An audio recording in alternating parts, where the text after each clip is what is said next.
and he shall be a light to the Gentiles, and he shall be a hope to those who are troubled in their hearts. Book of Enoch 48-4. Frequency, 528 Hz. The Transformation and Miracles Frequency. I have chosen 528 Hz for this verse because it is known as the frequency of transformation.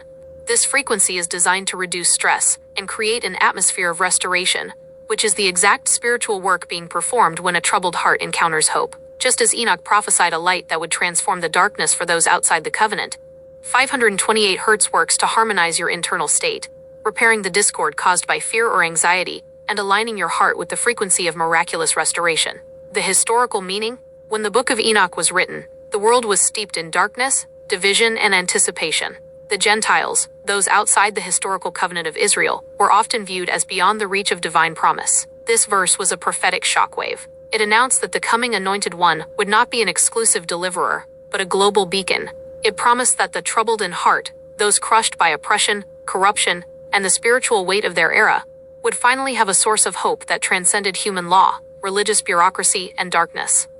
The spiritual meaning now. Today, we are living in a time of profound spiritual displacement. Many feel like Gentiles in their own land, feeling like outsiders to the truth, or like the foundations they were promised have been stripped away.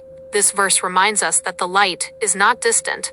It is active. Being a light means providing clarity in a world of confusion, and being a hope means providing a steady anchor when the heart is troubled by the state of our world, our families, or our future. Application to your daily life. You can apply this truth every single day to reclaim your authority. Become the light.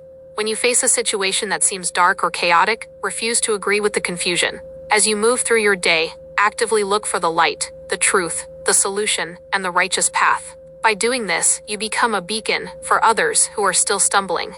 Identify the trouble. When you feel that familiar trouble in your heart, whether it is fear about the future, frustration with the direction of our country, or personal concerns, stop and acknowledge it. Then, consciously transfer that weight to the light. Decree that you are not carrying the trouble. You are carrying the hope. Daily decree of authority. Start your morning by stating, I am not a victim of the times. I am a carrier of the light. My heart is not troubled, for I am anchored in the hope that restores all things. Find this and other healing frequencies, plus the hidden text, file a motion in the heavenly courts, and check out the archives at spiritualtribunal.life. Be sure to like, share, and subscribe, and check the comments for free resources.